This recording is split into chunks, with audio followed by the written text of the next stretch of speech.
tardes, bienvenidos. Gracias por informarse con Noticiero Hechos. Soy Jennifer Valle. Las noticias más relevantes hasta este momento se las presentamos en nuestros titulares. Yo siempre he creído que esa ley, exista o no exista, no nos ayuda a buscar la verdad y la reparación y la reconciliación. Las tres recientes resoluciones de la Sala de lo Constitucional han generado una ola de reacciones. Hay posiciones encontradas por las repercusiones que podrían traer al país. Tras quedar sin efecto la ley de amnistía, se abre la posibilidad de juzgar crímenes de lesa humanidad cometidos durante el conflicto armado.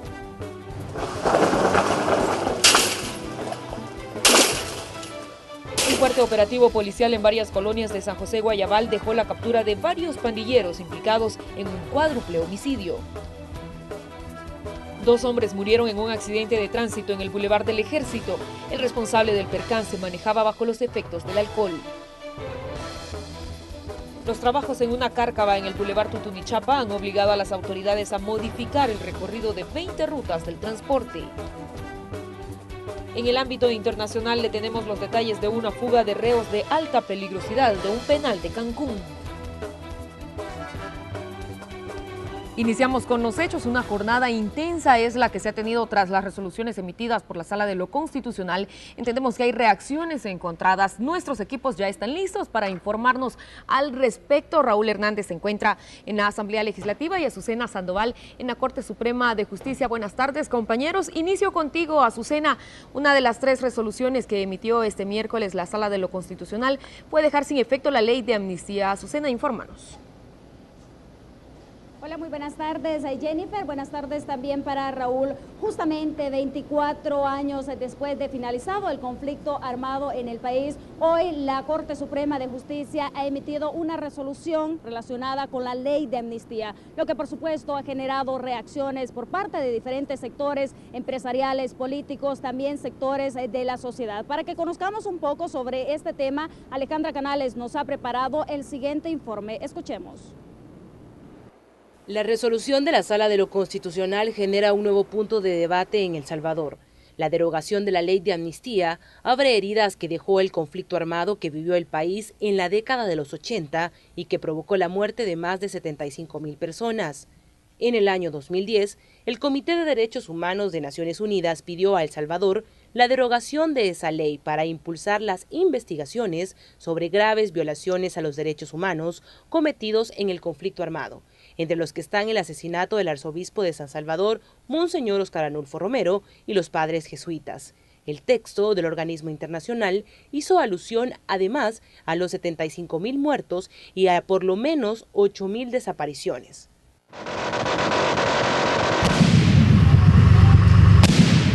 La Sala de lo Constitucional estima en su resolución que deben investigarse delitos de lesa humanidad. Algunos expertos en jurisprudencia señalan que deberá hacerse un estudio para establecer cuáles son los crímenes de guerra que entran en esa categoría. Por ahora, los magistrados de la Sala de lo Constitucional hablan que por lo menos 32 casos deben ser analizados, 20 cometidos por el ejército y 12 por la exguerrilla.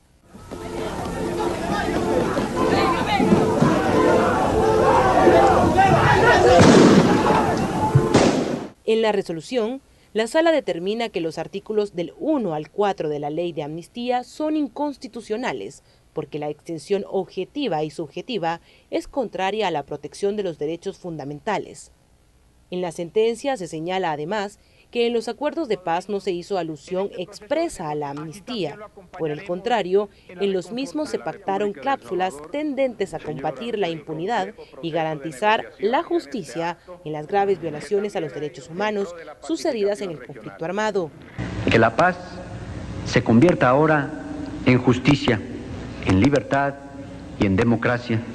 Entre las consideraciones de la Sala está que si bien la Constitución y el derecho internacional humanitario permiten la adopción de amnistías, esto no implica que el órgano legislativo esté habilitado para decretar amnistías irrestrictas, absolutas e incondicionales, desconociendo las obligaciones de los estados a la protección de los derechos fundamentales, de investigar, identificar a los responsables materiales e intelectuales y sancionar los crímenes de guerra. Tampoco se puede desconocer el deber de reparar integralmente a las víctimas. La sala también establece que los crímenes de lesa humanidad son de carácter imprescriptibles, según el derecho internacional, por lo que no pueden oponerse a medidas de orden interno, tanto legislativas como de otro carácter, que impidan la investigación, el esclarecimiento de la verdad y la aplicación de la justicia. La sala hace énfasis a que a partir de la notificación de esta sentencia, las expresiones invalidadas por ser inconstitucionales están expulsadas del ordenamiento jurídico salvadoreño y no podrán ser aplicadas por ninguna autoridad administrativa o judicial, ni ser invocadas a su favor por ningún particular o servidor público. También debe entenderse que la amnistía sigue siendo aplicable y continuará favoreciendo a quienes no hayan participado en hechos que constituyan crímenes de lesa humanidad y crímenes de guerra, constitutivos a graves violaciones. La sentencia de inconstitucionalidad fue firmada por los magistrados Florentín Meléndez, Sidney Blanco, Rodolfo González y Eliseo Ortiz. El magistrado Belarmino Jaime formula su voto disidente. Este es un informe de Alejandra Canales. Histórico ha sido, por supuesto, el 13 de julio en torno a la emisión de estas resoluciones por parte de la Sala de lo Constitucional, que aquí, por supuesto, abre heridas sobre el conflicto armado. Jennifer. Por supuesto, Azucena, es importante, un día histórico, como tú lo decías, y también era de esperarse que esta resolución generara reacciones entre los diputados. Raúl Hernández, vía LiveView, nos cuenta más al respecto desde la Asamblea Legislativa. Raúl, te escuchamos. Buenas tardes. Así es, muy buenas tardes. Hemos conversado con diputados de diferentes partidos políticos, de los 5 partidos representados aquí en la Asamblea, sobre esta decisión de la Sala de lo Constitucional de declarar inconstitucional la ley de amnistía. En primera instancia conversamos con diputados que participaron durante el conflicto de la década de los 80 sobre qué efectos ven ellos o qué se podría obtener en los próximos años o meses luego de esa decisión de la Sala de lo Constitucional. Hablamos con exmilitares y esto fue lo que dijeron.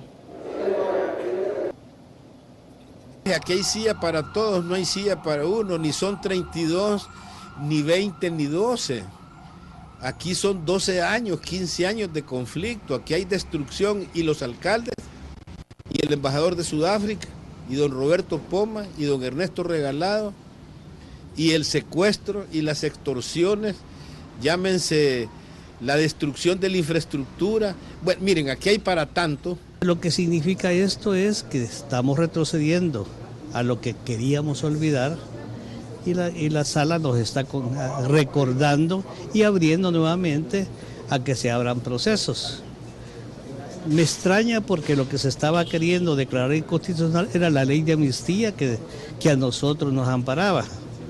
Pero me sorprende que se lleven de encuentro la ley de reconciliación también. Para otros partidos políticos, esta decisión de la Sala de lo Constitucional también podría venir a abrir heridas del pasado que algunos consideran que era necesario darle vuelta a la página, a pesar de lo que dicen organismos de derechos humanos, de igual manera organismos internacionales, de juzgar los crímenes de lesa humanidad. Escuchemos qué fue lo que dijeron los otros 3 partidos políticos. Aquí lo que se viene prácticamente es una persecución penal contra ex militares y gente de derecha. Esto es lo grave de esta resolución de la Sala de lo Constitucional. En el fondo, en la parte sustantiva, la ley de amnistía no va a producir un impacto material. Tengamos todos presentes que ya en la administración de la Sala de lo Constitucional, cuando estaba el doctor Agustín García Calderón, se declaró que una amnistía en ningún caso incluiría delitos de lesa humanidad. Eso ya era una disposición vigente en el país. Mire, temor yo no tengo, como excombatiente no tengo. Y que hoy vengan a levantar polvo donde ya estaba sellada aquella cicatriz que había, yo creo que lo que están tratando de hacer es que otro tipo de convulsión en nuestro país. Jennifer y amigos televidentes, esas son las reacciones de los diputados referente a esta declaratoria de inconstitucionalidad de la ley de amnistía. Se espera por parte de los diputados que tampoco se puede iniciar una especie de revanchismo o cacería de brujas, como ellos lo han llamado, por parte de las principales fuerzas políticas del país y que estuvieron involucrados en el conflicto de la década de los 80. Esta es la información referente a este tema. Claro, compañeros, y estamos seguros que esto apenas inicia las declaraciones y lo que la gente pueda decir sobre las resoluciones de la Sala de lo Constitucional. Vamos a regresar más adelante con ustedes en unos instantes. En estos momentos quiero darle paso a la periodista Raquel Herrera, quien también ha conversado con el rector de la Universidad Centroamericana, José Simeón Cañas. Raquel, coméntanos, ¿cuál es la postura que han brindado al respecto? ¿Qué tal, Jennifer? Muy buenas tardes. Esta casa de estudio es uno de los lugares más emblemáticos de los crímenes perpetrados durante el conflicto armado, que son declarados como de lesa humanidad. Hablamos del asesinato de los sacerdotes jesuitas la madrugada del 16 de noviembre de 1989. A 25 años de esos crímenes, la declaratoria de inconstitucionalidad de la ley de amnistía que dejaba sin judicializar esos casos ha sido vista como positiva por algunos sectores que consideran que era necesario llevar justicia a las víctimas. Hablamos con el rector de la universidad, José Simeón Cañas, y estas fueron sus reacciones. Anular la ley de amnistía por inconstitucionalidad, lo que se está haciendo es justicia a las víctimas de nuestro país y se está diciendo ya no más perdón y olvido, ya no más impunidad. Pero me parece que es importante que se analicen ambos casos, ¿verdad? Ya sean de un caso o de otro, de un bando o de otro, y que se pueda conocer la verdad y aplicar la justicia, y que en todos los casos las víctimas merecen que se les atienda a su derecho constitucional y se repare el daño causado, ¿verdad? Y yo creo que esto es importante, y el derecho de las víctimas debe estar por encima de las personalidades o del cargo que ocupen esas personas, ¿verdad? Hay algunos que ya empezaron a pronunciarse respecto a esta resolución. Bueno, fueron 3 en combo. Algunos dicen que esto afecta la gobernabilidad del país, que abre heridas y que es un retroceso al pasado. ¿Cómo ustedes valoran esas? Estas afirmaciones siempre hemos dicho que son afirmaciones hechas por los victimarios, hechas por aquellos que cometieron esas atrocidades y que violaron estos derechos. Jennifer y amigos televidentes, André Oliva llama a los bandos involucrados en estos hechos ocurridos durante el conflicto armado a respetar y aceptar la declaratoria de inconstitucionalidad de la ley de amnistía. Aseguran que la declaratoria está pegada a la Constitución de la República, a los acuerdos de paz y a los convenios internacionales. Con esta información retorno a los estudios. Muy buenas tardes. Gracias, Raquel. Y hay más reacciones en torno a la resolución de la Sala de lo Constitucional sobre la ley de amnistía. Funcionarios de gobierno y analistas políticos hablaron al respecto.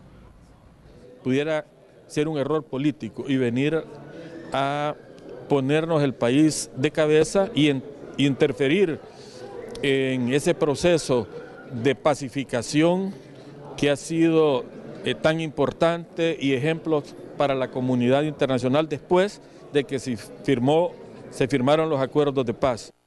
De que comiencen a iniciarse procesos tanto a funcionarios actuales del actual gobierno como los funcionarios del pasado, y que no importa el tiempo que haya pasado, en todo caso los consideran que son delitos imprescriptibles y que por toda la vida los van a perseguir. Eso podría entenderse de esa sentencia. Naturalmente los efectos son destructivos para el país, para la estabilidad, para las posibilidades de entendimientos mínimos que deberían de haber en materia política, económica, social, para poder nosotros estabilizarnos y comenzar a pensar algún día en lo que ahora ya pareciera ser que una ilusión, el desarrollo. El órgano judicial no tiene la capacidad para tramitar ese tipo de procesos, ni tiene tampoco la capacidad la Fiscalía General de la República, pero lo peor es que podría ser destructivo para la institucionalidad del país.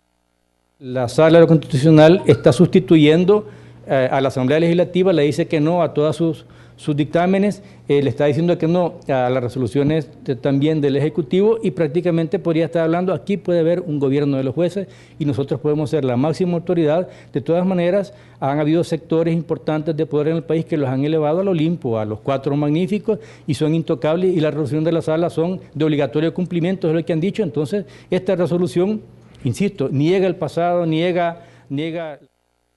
Cualesquiera que sean las resoluciones, uno tiene que respetarlas. ¿Cree que podría ser contraproducente? Habrá que estudiarla. Yo creo que a esta altura la sociedad ha madurado mucho. Creo que la sociedad salvadoreña ha avanzado mucho en el espíritu de reconciliación. Hay que trabajar el espíritu de reconciliación en el país. Yo creo que después de la resolución de la sala, el desafío es construyamos la reconciliación. Este es un país que sigue siendo enfrentado y polarizado. No podemos seguir siendo enfrentados. Y quien sí ha dado su respaldo a esta resolución de la sala es el Procurador de Derechos Humanos. La periodista Marcela Rivera nos amplía la información. Marcela, buenas tardes. Muy buenas tardes, Jennifer. Y bueno, las reacciones luego que se declarara inconstitucional la ley de amnistía aún continúan. En estos momentos me acompaña el Procurador para la Defensa de los Derechos Humanos, David Morales, que nos estará comentando en primera instancia cuál es su postura. Muy buenas tardes, coméntenos. Bien, solo es una postura preliminar, dado que solo tenemos acceso a un comunicado, aún no se difunde la sentencia. Pero mi postura inicial es de reconocimiento positivo y respaldo a la Sala de lo Constitucional en la sentencia sobre la ley de amnistía. Está incorporando los estándares del derecho internacional de los derechos humanos, entre ellos destacando que la prescripción o el indulto no aplican a este tipo de delitos. Por lo tanto, es un avance jurisprudencial desde la perspectiva de los derechos humanos. Ha llegado tarde, pero ha llegado. Me parece que en ningún momento esto generará afectaciones a la paz, a la gobernabilidad, no generará una cacería de brujas como algunas opiniones lo han expresado en sus reacciones iniciales, que son, me parece, más políticas, más emocionales que objetivas. Debemos estudiar esta sentencia, conocer los mecanismos para su aplicación.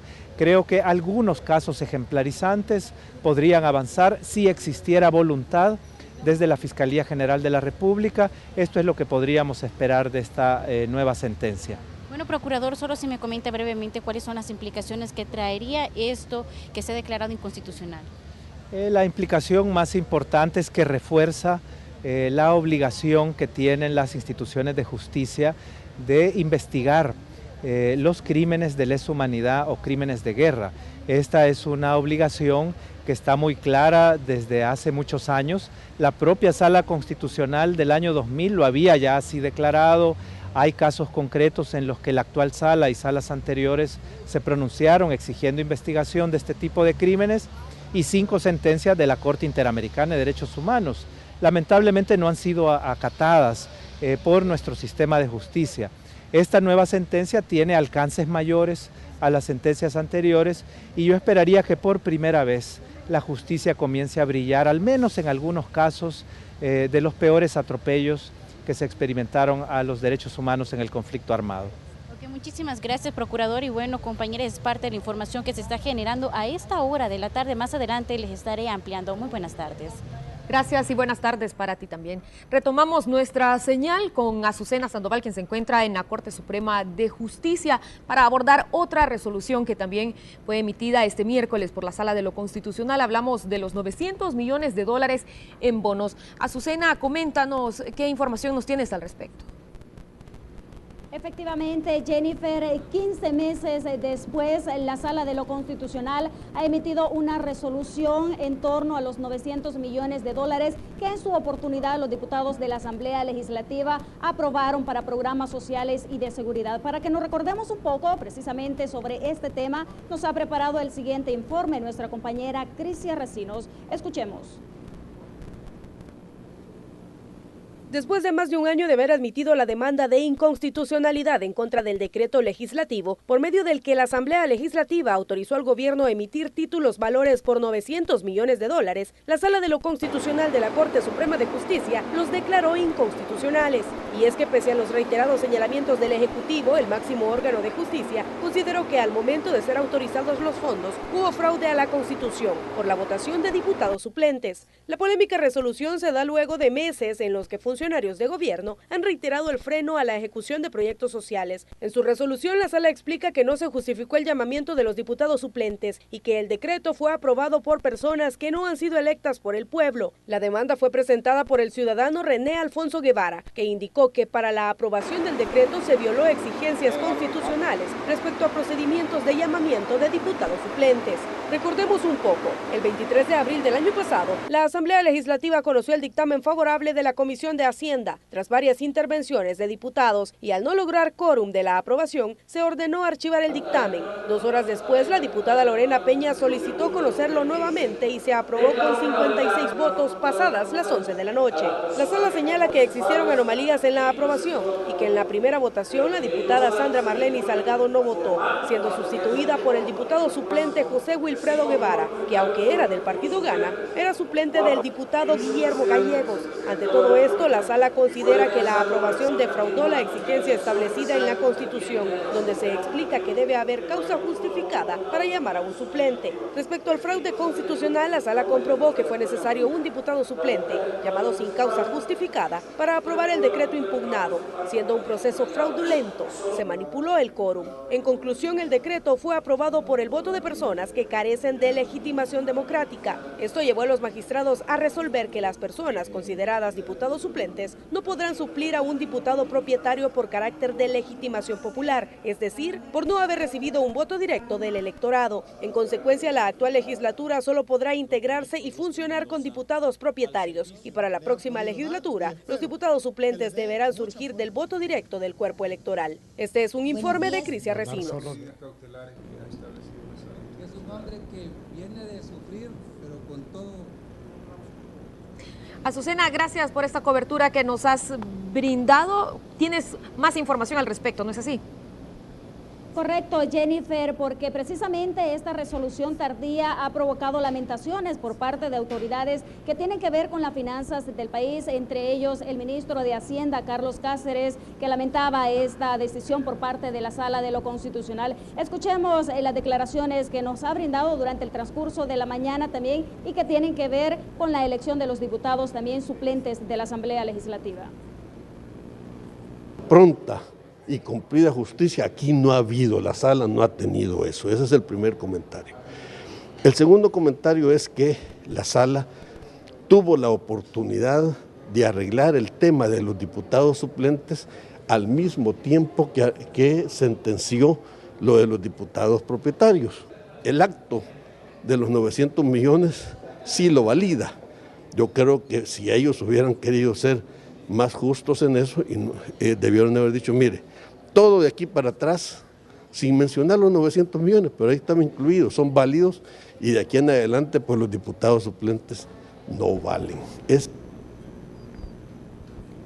Ahora sí, gracias Azucena por esta información, por esta cobertura que has brindado desde la Corte Suprema de Justicia. Feliz tarde para ti, Jennifer. Buenas tardes para ti también. Y los diputados han reaccionado en la Asamblea Legislativa. Raúl Hernández nos ha preparado los siguientes audios. Escuchemos. Yo creo que ahí se le fue la mano realmente a la sala, porque para comenzar no era el tema que estaba siendo cuestionado, sino que estaba siendo cuestionado la aprobación de los 900 millones. Ellos se convierten en juez y parte en la medida que ellos traen el tema a discusión y ellos mismos resuelven. Eso los convierte en juez y parte. Imagínese usted, un diputado se enferma de gravedad, no puede venir a este primer órgano del Estado, no se puede sustituir porque hay una sentencia que lo impide, que lo ha declarado inconstitucional. Tal vez no estamos de acuerdo con la sentencia porque creemos que violenta la Constitución de la República, pero hay que acatarla.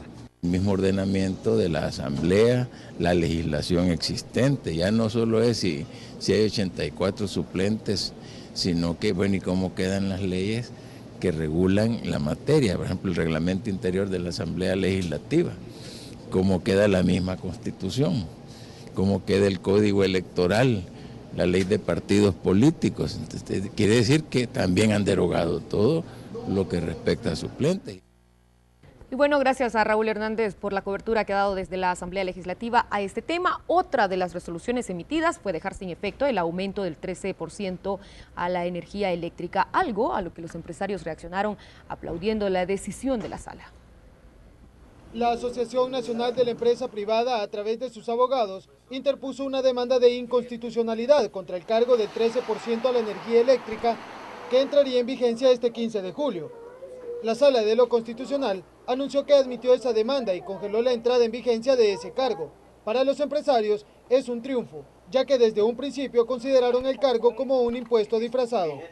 Nos damos por satisfechos porque es un proceso legal que está avanzando, pero corresponderá ya únicamente a la Sala de lo Constitucional determinar cuál es la situación de este proceso. Se ha dado una protección más en la tutela constitucional a los derechos de todos los salvadoreños. Que la Sala lo que ha dicho al presidente de la República: presidente, usted no le puede quitar su derecho de propiedad, usted no le puede quitar los salarios a todos los ciudadanos si no es conforme a la Constitución.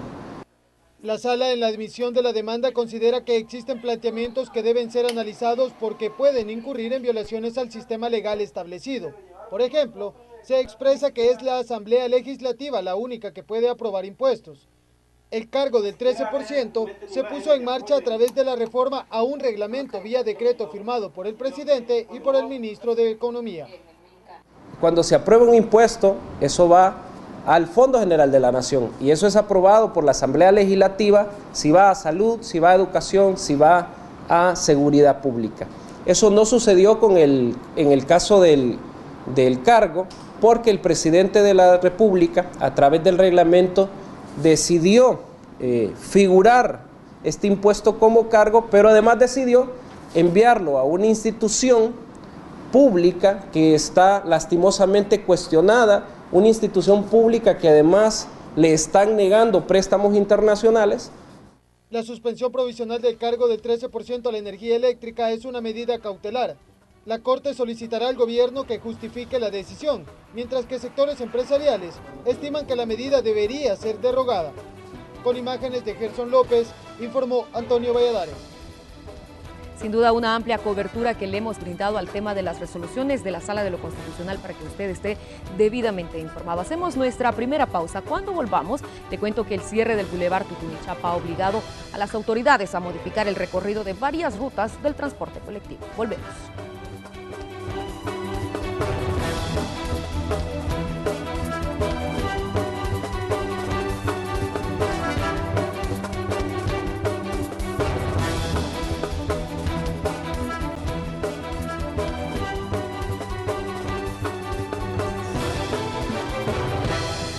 Continuamos con más hechos. La Policía Nacional Civil realizó un fuerte operativo en varios cantones del municipio de San José Guayabal. El resultado, 12 pandilleros detenidos implicados en varios homicidios.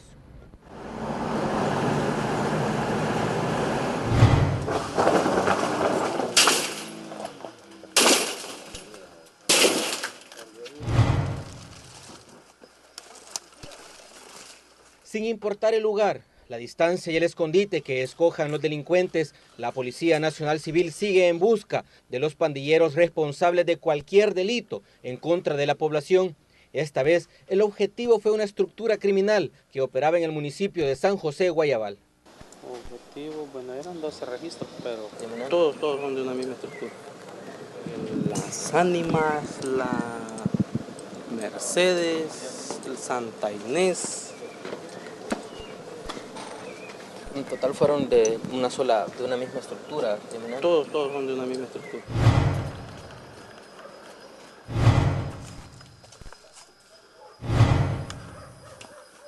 Los cantones donde se efectúa el operativo son Cantón Piedra Labrada, Las Ánimas y Santa Inés. En total fueron 12 pandilleros de la Mara 18 los detenidos. Además, se les decomisó armas de fuego como escopetas y revólveres. Homicidios eran 4. Pero son de un mismo hecho. ¿A dónde se efectúa? En Loma El Cereto. ¿De qué municipio, jefe? Guayabal. De Guayabal, igual. A los acusados se les atribuye el delito de un cuádruple homicidio cometido en el cantón Lomas de Serén en el año 2015. Con este golpe a la delincuencia, las autoridades esperan devolver la paz y la tranquilidad a la población de la zona, acechada por los pandilleros, quienes ahora tendrán que responder ante la justicia por sus delitos. Con imágenes de José Delgado, este es un reporte de Víctor Mengíbar. Esta mañana un hombre de 34 años, identificado como Josué Bautista Ramírez, fue asesinado sobre la calle Sacamila en Mexicanos cuando se dirigía hacia su puesto de venta de café en el mercado municipal. Se presume fue un hecho cometido por miembros de estructuras criminales que amedrentan en la zona. Había estado detenido por un lapso de 15 años en el penal de Panteo, jurisdicción de Santa Ana, y hace 2 meses pues había salido ya directamente en situación de libertad. Él pues tenía 2 meses de estar laborando acá y tenemos entendido las primeras indagaciones que tenemos al respecto, que él anteriormente residía en un lugar donde opera una estructura criminal distinta a la que opera acá en este sector del mercado Sacamila. Un policía murió y otro resultó lesionado al enfrentarse con pandilleros en el departamento de Usulután. Los detalles gracias a nuestro canal aliado TVO. La noticia corrió como pólvora encendida. 2 policías de la División Rural de Usulután fueron atacados cuando iban en sus motos a verificar una denuncia al sector oriente de Playa del Espino. Y fueron atacados por un grupo de sujetos.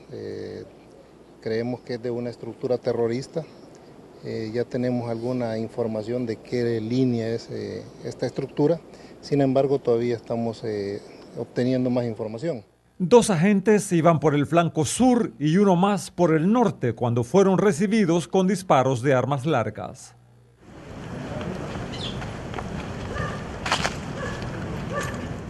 En el intercambio de disparos que se genera acá, pues resulta un compañero fallecido, el agente Francisco Lizama, que pues cayó prácticamente en el lugar. Y tenemos otro compañero que ha resultado lesionado con impactos de bala en las piernas y uno en el abdomen. De inmediato llegaron refuerzos de varios puestos y se desplegó un vasto operativo que incluía a soldados. Se originaron varias escaramuzas. Las fuerzas especiales que reaccionaron de inmediato ubicaron al grupo. Lamentablemente por la zona que es bastante complicada en los manglares, pues no hemos podido obtener ninguna captura. Desconocemos si alguno de ellos va lesionado. La vivienda donde se encontraban reunidos los sujetos está próxima a un brazo de mar y la policía informa que encontraron allí una lancha en la que habían uniformes y pertrechos. Lo que es uniformes militares, creemos que esos uniformes militares iban a ser utilizados para cometer algún homicidio, alguna masacre, vestidos de militares y lógicamente hacer ver como que es la Fuerza Armada o la policía que comete este tipo de asesinato.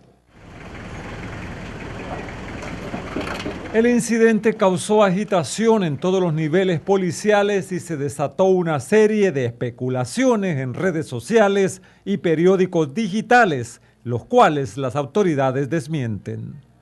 Él no ha sido decapitado, no le han llevado las armas, su arma de equipo, ya sea el arma corta y el arma larga, están en el lugar.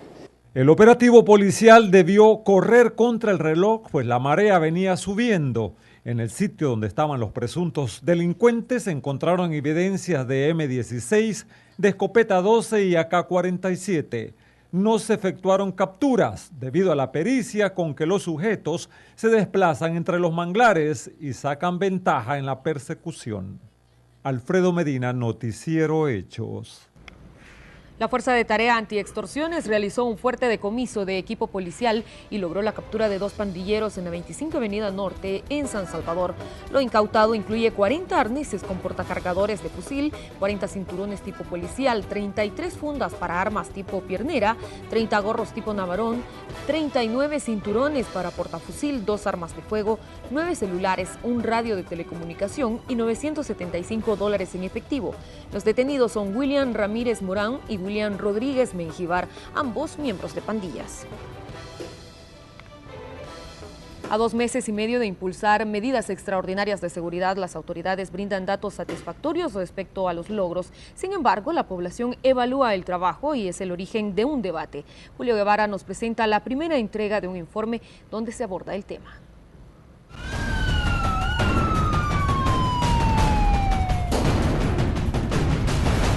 Fue necesario llegar con toda la fuerza de la ley a zonas identificadas como guarida de delincuentes.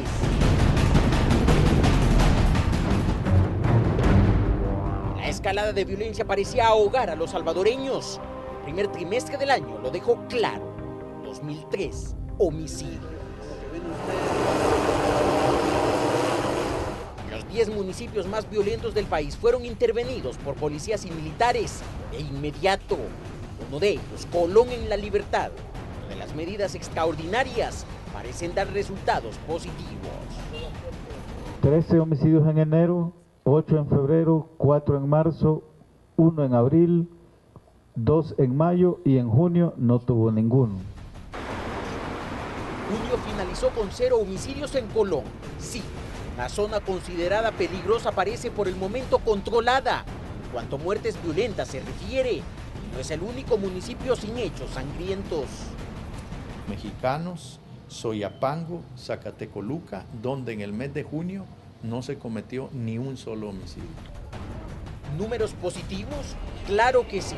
Si nos basamos que en los 10 municipios más peligrosos del país, es decir, Soyapango, Mexicano, Ciudad Delgado, Zacatecoluca, Cojutepeque, Quilisco, San Salvador, Santa Ana, Sonsonate y Colón, hubo 187 asesinatos solo en enero. El dato en el mes actual refleja una baja considerada.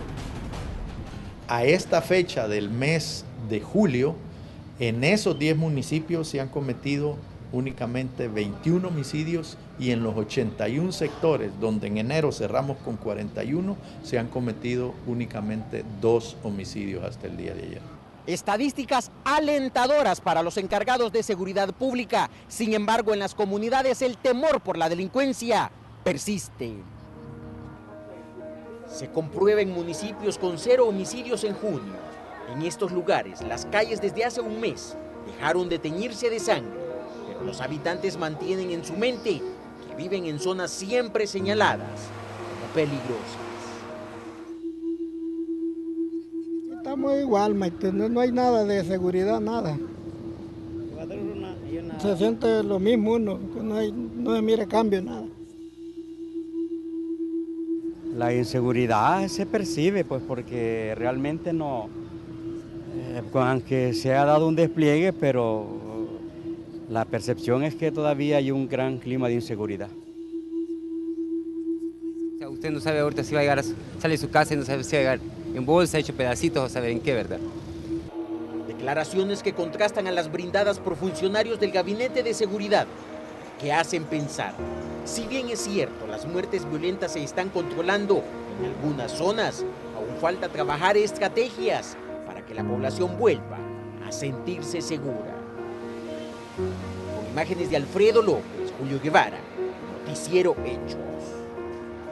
En temas judiciales, la Cámara Especializada de lo Penal de San Salvador decretó medidas sustitutivas a la detención a favor de Nelson Rauda, exdirector de Centros Penales, y también para Anílber Villeda Rodríguez, exinspector. Ambos son acusados por la Fiscalía General de la República de introducción de objetos ilícitos a los centros penitenciarios durante la pasada tregua entre pandillas. La Cámara Especializada confirmó la resolución de la jueza especializada y, por supuesto, este día se concretó de parte del tribunal la orden emanada de parte de la Cámara respectiva. Uno es que se tienen que presentar cada 8 días al tribunal, obviamente no cambiar de domicilio, si lo hicieren, pues comunicarlo al tribunal, no salir del país, no tener comunicaciones con algún tipo de personas que puedan afectar la investigación, el proceso, y, por supuesto, no visitar centros penales también. La audiencia de vista pública para el secretario de Transparencia y Anticorrupción, Marcos Rodríguez, se instaló en los tribunales de San Salvador, donde el juez deberá dictar sentencia por el caso de calumnia y difamación en perjuicio de la diputada Ana Vilma de Escobar. A la audiencia llegaron varias figuras políticas para dar apoyo a ambas partes. ¿Existe o no existe una auditoría del BCR que señala irregularidades? Sí, existe. 2. ¿Existe o no existe una presentación del caso en Fiscalía por parte del Ministerio de Economía? Sí, existe. En tercer lugar, ¿es cierto o no es cierto que Fiscalía está investigando a FECEP? Sí, es cierto. Es una lógica negativa porque conduce a ¿qué? A amedrentar la discusión pública sobre la corrupción, salvo cuando conviene a las voces o los grupos más fuertes dentro de los medios de comunicación. Vengo en respaldo a mi colega diputada Ana Vilma Escobar, una mujer con una gran trayectoria, con un récord intachable en su función pública. Yo tengo la esperanza de que este día se haga justicia y como presidente de la Comisión de la Mujer y la Igualdad de Género quiero condenar cualquier acto de violencia política en contra de la mujer. En información de última hora, el Tribunal de Ética Gubernamental ha impuesto la multa máxima al exfiscal general de la República, Luis Martínez, por haber favorecido durante su gestión al empresario Enrique Raiz de Mides. El monto de la sanción impuesta asciende a $9,000. Según el Tribunal de Ética, Martínez recibió beneficios indebidos. La denuncia fue interpuesta en junio de 2015. Una de las denunciantes aseguró que existía una amistad entre Raiz y Martínez y que el exfiscal último viajaba en los aviones del empresario. En otra información, el alcalde de San Salvador, Nayib Bukele, reaccionó ante los señalamientos que se han hecho en los últimos días sobre el contrato que tiene la alcaldía con la empresa distribuidora de servicios de alumbrado eléctrico AGM y un posible llamado de la Asamblea Legislativa para que explique el mismo. Se ha generado la mayor inversión en la historia de la capital, en la historia de cualquier alcaldía del país, sin que cueste ningún centavo. Creo que ese es el tipo de proyectos de que deben llevarse a cabo.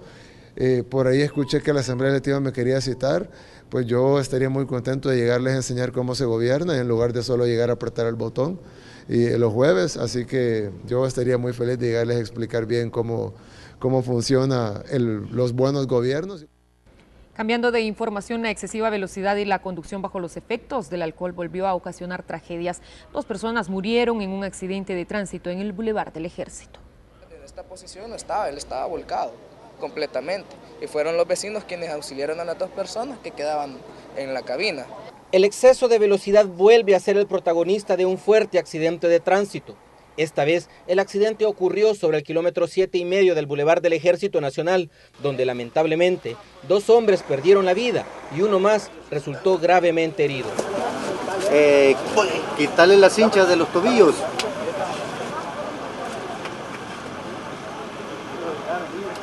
El pick-up, ¿no? Venía de occidente a oriente y lo primero que manifiestan es de que una moto se les cruza, esto hace que pierda el control, el pick-up choca con el árbol, vuelca y quedan 2 personas atrapadas en la cabina y la persona que está allá en la calzada manifestaban que era el motorista de la moto. Las personas fallecidas fueron identificados como José Maximiliano Benítez y Roberto Carlos Cortés. Uno aún estaba con vida tras el accidente, pero por su estado crítico y a pesar de los esfuerzos de los cuerpos de socorro, falleció en la camilla de la ambulancia. Se está ahogando ahorita. Tenía ciertos signos vitales, todavía algo débiles, y se hizo todo lo humanamente posible por mantenerla con vida, dándole maniobras avanzadas de RCP en conjunto con el sistema de emergencias médicas, ¿verdad? Pero ya no se logró. La persona lesionada fue identificada como Ernesto Antonio Pozo, de 31 años, quien fue llevado a un hospital en estado delicado. Varias lesiones y múltiples traumas, de moderado a graves, a descartar múltiples fracturas también al hospital más cercano, ¿verdad? Las autoridades no descartan que el hecho pudo deberse a que el conductor manejaba bajo los efectos del alcohol, a lo que se suma el exceso de velocidad. Sí hay presencia de alcohol en el aliento de la persona que está dentro de la ambulancia, ¿no? Este accidente dejó 2 víctimas fatales y ante este tipo de casos, las autoridades mantienen el llamado para conducir en la velocidad permitida y sobre todo, no ingerir bebidas embriagantes si usted va a conducir. Con imágenes de José Delgado, este es un reporte de Víctor Mengíbar. Data Red, haga negocios. De la continuidad nos ocupamos nosotros. Presenta. Se inicia la ampliación del estacionamiento para más aviones en la terminal aérea en Comalapa. Para ampliarnos los detalles, nos enlazamos con la periodista Claudia Cusco. Buenas tardes. Jennifer, saludos desde el Aeropuerto Internacional Óscar Arnulfo Romero. Hace unos minutos las autoridades tanto de la Comisión Ejecutiva Portuaria Autónoma como el viceministro de Turismo representando al vicepresidente de la República han colocado la primera piedra de la construcción de la plataforma de estacionamiento para aeronaves categoría C y D en esta terminal aérea. El objetivo es aliviar el tráfico que se genera, tráfico aéreo y el flujo de pasajeros. Escuchemos parte de lo que han detallado las autoridades. El monto de esta obra anda alrededor de los 5.8 millones de dólares y está beneficiando directamente a 240 empleados y en términos de pasajeros va a beneficiar a cerca de 943,000 pasajeros que hacen uso precisamente de estas instalaciones. Nosotros lo hemos visto precisamente y percibimos diariamente en el trabajo turístico la demanda que hay precisamente de contar con un aeropuerto más amplio que dé servicios mejores. Esta plataforma de estacionamiento es construida al costado oriente del edificio de la terminal aérea Óscar Arnulfo Romero. Contempla un área de 32.956.50 metros cuadrados y es construida con un monto que sobrepasa los 5 millones de dólares. Esta nueva plataforma de estacionamiento para aeronaves tiene un área de 32.900 metros cuadrados. Va a tener una capacidad para 4 a 5 posiciones adicionales de estacionamiento de 60 metros de ancho cada uno, lo que va a permitir atender aeronaves clase C y clase D. La construcción de esta nueva plataforma de estacionamiento para aeronaves nos va a permitir ampliar nuestra capacidad instalada para la atención de aeronaves de pasajeros por hora de 18 a 23 aeronaves por hora. Vamos a contar con una mejor optimización de los recursos al eliminar restricciones de horario a las operaciones de las compañías de carga vía aérea. Vamos a minimizar los tiempos de conexión de los pasajeros que utilizan el aeropuerto. Contempla también la construcción de nuevas salas de espera y ampliación del estacionamiento. Nosotros llegamos hasta acá con este despacho. Retorno la señal hasta el set principal. Más detalles en nuestra próxima edición de Noticias. Saludos. Data Red, haga negocios. De la continuidad nos ocupamos nosotros. Presentó. Gracias, Claudia. Hacemos una nueva pausa, pero antes lo dejamos con información empresarial. Pollo Indio lanza su nuevo producto Pollo Desmenuzado, incursionando en una nueva categoría, comidas preparadas con productos 100% cocinadas. Pollo Desmenuzado viene en 2 exquisitas variedades, salsa ranchera y salsa estilo italiana. Suzuki Trailer complementa su portafolio de SVS con la llegada de la totalmente nueva Vitara, la cual compartirá el mercado con la ya conocida Grand Vitara. La nueva Suzuki Vitara está equipada en todas sus versiones con un motor de 1,6 litros que es capaz de generar 115 caballos de potencia regulado, por caja manual de 5 velocidades a una automática de 6 marchas. La veremos en versiones 4x2 y 4x4. Por tercer año consecutivo, el programa de promoción a la pequeña y mediana empresa BAC Propemic del BAC El Salvador y su Centro de Desarrollo Empresarial realizó el evento Consulta Empresarial con Expertos, que tuvo como finalidad apoyar el desarrollo competitivo de las pymes salvadoreñas. En este sentido, BAC Propemi busca brindar herramientas a las pequeñas y medianas empresas para mejorar sus niveles de competitividad y sostenibilidad en el mercado salvadoreño. Por supuesto, una gran ficha para el equipo. Por mi parte, esto ha sido. Veremos cómo le va en el Chelsea. Vamos a ver cómo le va en el Chelsea y también a Digna en el Barcelona. Por supuesto. Gracias, Zuli, por esta información deportiva. Gracias por habernos acompañado. Buenas tardes. Bendiciones.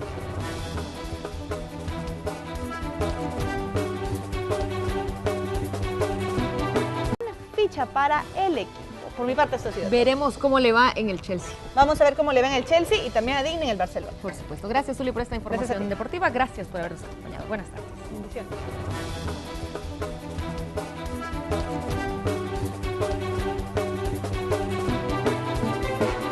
Los padres de familia son responsables de lo que sus hijos ven. El siguiente programa es Clasificación C. Para mayores de 15 años. Dirección General de Espectáculos.